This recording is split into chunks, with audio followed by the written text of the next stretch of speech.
Hello बच्चों, मैं Amrita ma'am. आज मैं आप लोग को एसिड एंड बेस चैप्टर का जो पार्ट बचा हुआ है थोड़ा सा उसको आज हम कंप्लीट करते हैं। पिछले वीडियोस में मैंने आपको एसिड एंड बेस के बारे में बताया था और जो लास्ट वीडियो हमारा था उसमें हमने आपको एसिड और बेस की जो गुणधर्म होते हैं वो बताए थे और उनके कुछ यूजेस बताए थे कि कहाँ कहाँ पे हम उसको यूज़ करते हैं।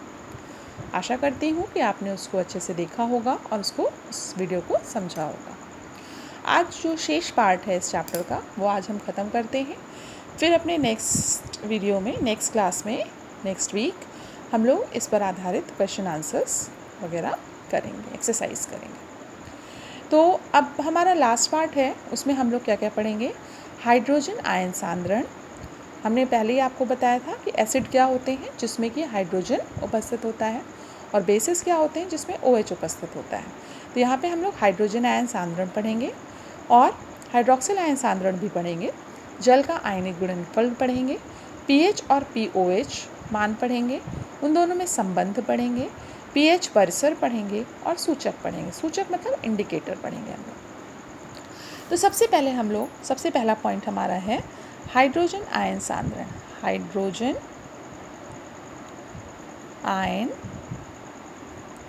सांद्रण, इसको हम लोग कुछ इस तरह से लिखते हैं। हाइड्रोजन आयन हो गया और इसको हम बड़े ब्रैकेट के अंदर लिखते हैं, तो ये रीड करते हैं इसको हम लोग हाइड्रोजन आयन सांद्रण, यानी concentration of hydrogen ion, concentration of hydrogen ion. जैसा कि हमने आपको पहले ही बताया था कि अम्ल क्या होते हैं। अम्ल वो पदार्थ होते हैं जो जलीय विलयन में हाइड्रोजन आयन देते हैं। क्या होते हैं अम्ल? वो पदार्थ होते हैं जिनके जलीय विलयन में हाइड्रोजन आयन उपस्थित होते हैं। तो अब जब हाइड्रोजन आयन उपस्थित है तो यानी अम्लों तो हाइड्रोजन आयन का कुछ ना कुछ सांद्रता होगी। तो वही जो हाइड्रोजन आयन की सांद्रता होती है तो उसे हम लोग क्या कहते हैं? हाइड्रोजन आयन सांद्रण कहते हैं। तो हम इसकी परिभाषा लिखेंगे कि किसी विलयन में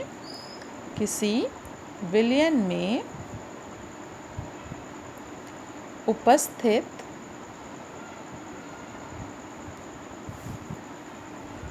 हाइड्रोजन आयनों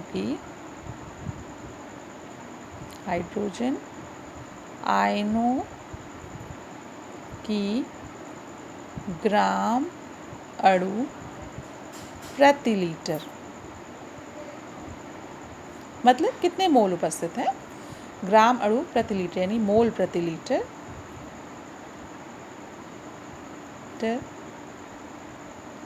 मात्रा को हाइड्रोजन आयन सांद्रण यानी H+ पे कहते हैं। ठीक है, तो इसका मतलब क्या हुआ? इसको हम लोग इस तरह से लिख सकते हैं, हाइड्रोजन आयन सांद्रण बराबर क्या है? हाइड्रोजन आयनों की सांद्रता, इसको हम लोग इस तरह से लिखेंगे। इसका मात्रक क्या होता है? मोल प्रति लीटर होता है। क्या होगा? मोल प्रति लीटर। अब अगर हम लोग उसकी बात करें, बेसेस में बात करें, तो बेसेस का मतलब क्या होता है? बेसेस में जो होता है हाइड्रोक्सिल आयन होते हैं, तो हम हाइड्रोक्सिल आयन सांद्रण भी कह सकते हैं। या हाइड्रोक्सिल आयन सांद्रण अगर हम करें यानी OH-। ठीक है, तो इसी तरह से हम इसको डिफाइन करेंगे कि किसी विलयन में उपस्थित हाइड्रोक्सिल आयनों की ग्राम अणु प्रति लीटर मात्रा को हाइड्रोक्सिल आयन सांद्रण हम कहेंगे। तो क्या कहेंगे? किसी विलयन में उपस्थित हाइड्रोक्सिल आयनों, दोनों परिभाषाओं को अच्छे से याद करना है कि ग्राम अणु प्रति लीटर मात्रा को हाइड्रोक्सिल आयन सांद्रण कहते हैं। ठीक है बच्चों, अब डिपेंड करता है कि हमारे पास कैसा है। अगर जिस भी विलयन में हाइड्रोजन आयन सांद्रण ज़्यादा होता है, हाइड्रोक्सिल आयन सांद्रण कम होता है, तो वो विलयन, चूँकि हाइड्रोजन आयन ज़्यादा है इसलिए हाइड्रोजन आयन अम्ल को प्रदर्शित करता है, तो अम्लीय विलयन हो गया। और अगर हाइड्रोक्सिल आयन सांद्रण ज़्यादा है, हाइड्रोजन आयन सांद्रण कम है, तो वो क्या हो जाता है, क्षारीय हो जाता है। और अगर दोनों बराबर हो जाता है तो वो क्या हो जाए, ना अम्लीय ना क्षारीय, इसका मतलब उदासीन। तो कंडीशन हमारी हो जाती है, पहली कंडीशन है कि यदि हाइड्रोजन आयन सांद्रण का मान हाइड्रोक्सिल आयन सांद्रण से अधिक होता है, ये ग्रेटर दैन का साइन होता है, जिधर की ओर मुंह खुला होता है इसका, वो उसका सांद्रण बड़ा होता है। तो अगर हाइड्रोजन आयन ज़्यादा है हाइड्रोक्सिल आयन से, तो वो विलयन आपका कैसा हो गया, अम्लीय विलयन हो गया। क्या हो गया, अम्लीय विलयन। तो अम्लीय विलयन के लिए क्या ज़रूरी है, हाइड्रोजन आयन सांद्रण का मान हाइड्रोक्सिल आयन सांद्रण से ज़्यादा होना चाहिए। दूसरी कंडीशन, यदि हाइड्रोजन आयन सांद्रण का मान हाइड्रोक्सिल आयन सांद्रण से कम होता है, यानी हाइड्रोक्सिल आयन सांद्रण का मान हाइड्रोजन आयन सांद्रण से ज़्यादा हो गया, चेंज हो गया डायरेक्ट, तो क्या होगा, वो विलयन क्या होगा, क्षारीय विलयन होगा, वो बेसिक विलयन होगा। ठीक है बच्चों।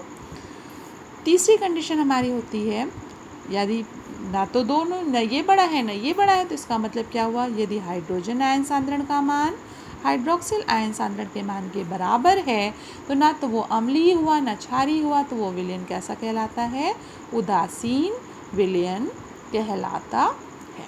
तो तीन तरह से हम लोग कंडीशन अप्लाई करते हैं कि अगर अम्लीय विलयन है तो उसमें हाइड्रोजन आयन सांद्रण का मान ज़्यादा होगा, क्षारीय विलयन है तो उसमें हाइड्रोक्सिल आयन का सांद्रण का मान ज़्यादा होगा, और उदासीन विलयन है तो दोनों का मान क्या होगा, बराबर होगा। अब हम लोग पढ़ते हैं कि जल का आयनिक। देखो जल हम लोग जानते हैं कि जल ना तो क्षारीय होता है ना अम्लीय होता है, उदासीन होता है।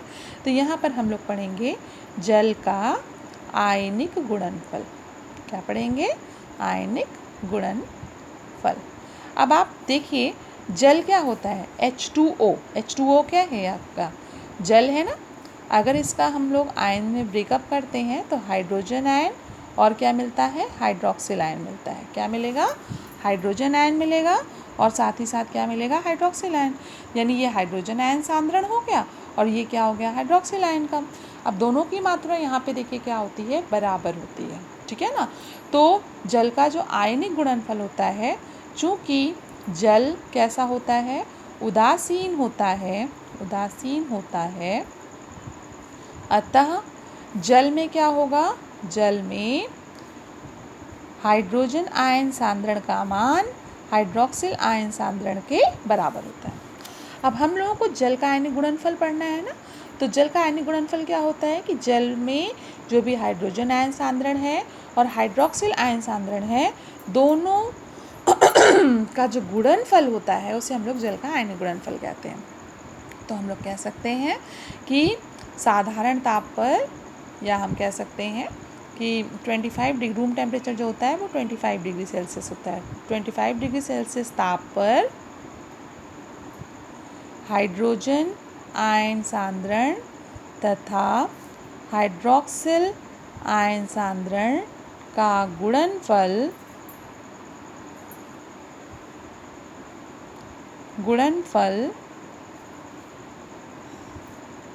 जल का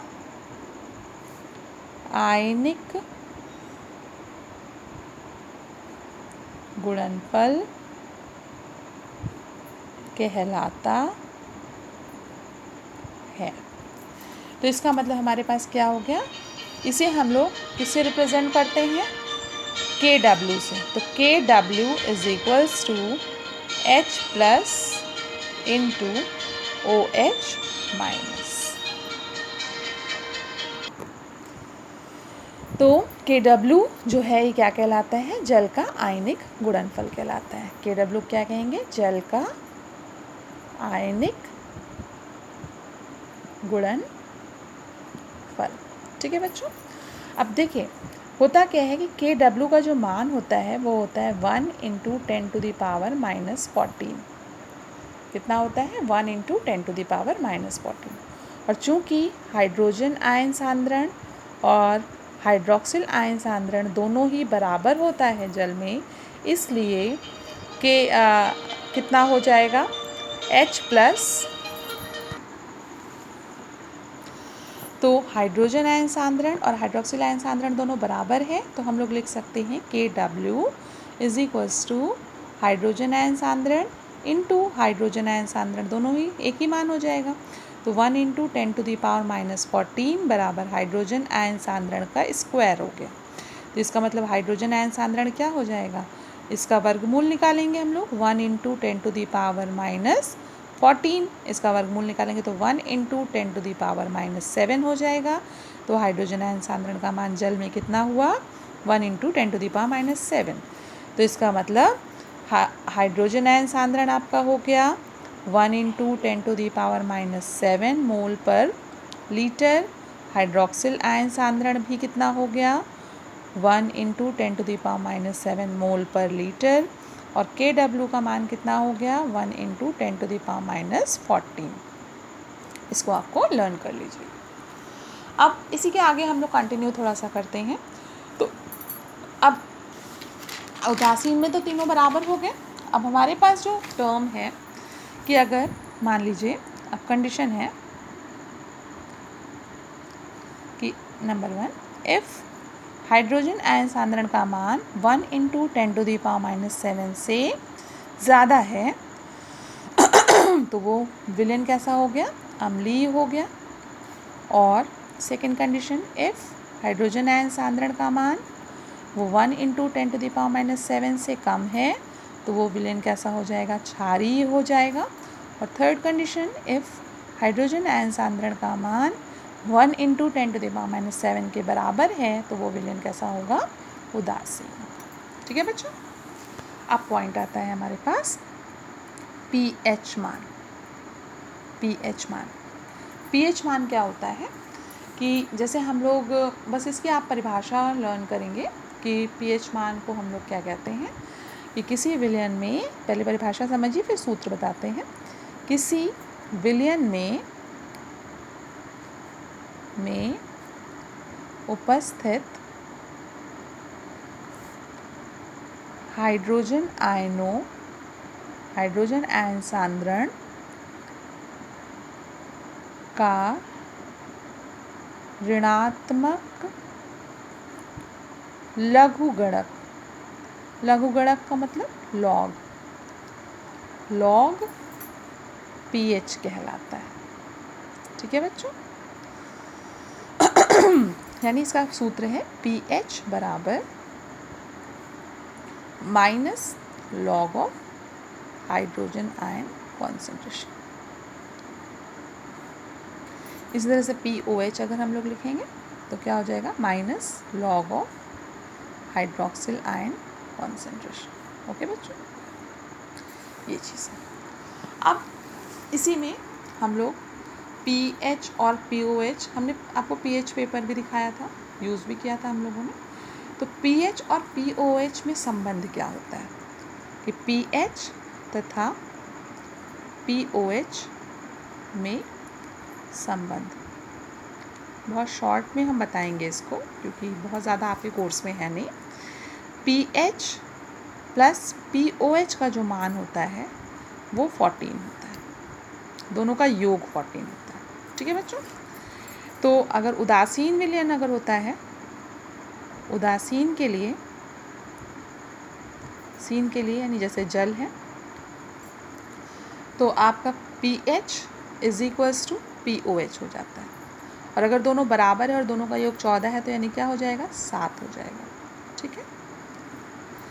तो अम्लीय में क्या होता है, अम्लीय के लिए जैसे हाइड्रोजन आयन सांद्रण ज़्यादा होना चाहिए था और pH जो होता है वो कम होता है, pH का मान POH से कम होगा। और क्षारीय में क्या होगा, pH का मान ग्रेटर होगा POH से। ठीक है। तो इसका मतलब हम थोड़ा सा इसको बस और शॉर्ट लिख लेते हैं कि इफ़ pH का मान लेस देन 7 है तो वो विलेन क्या होगा, अम्लीय होगा। ठीक है। तो इसमें हम POH अगर लिखना चाहें तो वो क्या लिख सकते हैं, ग्रेटर देन 7 लिख सकते हैं। इफ़ pH का मान इज इक्वल्स टू 7 है तो वो उदासीन होगा। उदासीन, तो pOH का मान भी क्या हो जाएगा, 7 हो जाएगा। और इफ़ pH का मान ग्रेटर दैन 7 है तो वो क्या हो जाएगा, क्षारीय हो जाएगा, यानी pOH का मान लेस देन 7 होगा। तो ये 3 कंडीशंस हैं जिसके द्वारा हम लोग pH मान के द्वारा हम लोग उसको पता कर सकते हैं कि विलयन अम्लीय है कि क्षारीय है। और यही हमारी pH स्केल कहलाती है। इसको हम लोग क्या बोलते हैं, pH स्केल। बीच में 0 है, इधर 1 2 3 4 5 6 एंड 7, पूरा 14 तक ले लेते हैं। 1 2 3 4 5 6, ये 0 से लेते हैं, 0 1 2 3 4 5 6 7 8 9 10 11 12 13 एंड 14। देखिए, तो अगर 7 है, pH का मान 7 है, तो इसका मतलब ये क्या हो गया, उदासीन हो गया। और इससे कम है तो ये क्या होगा, अम्लीय होगा। और इससे ज़्यादा है तो क्या होगा, वो क्षारीय होगा। ठीक है बच्चों। अब एक पॉइंट और है हमारे पास, वो से हम लोग क्या कहते हैं, सूचक। सूचक क्या होते हैं, वह पदार्थ जो अम्लीय तथा क्षारीय विलयन में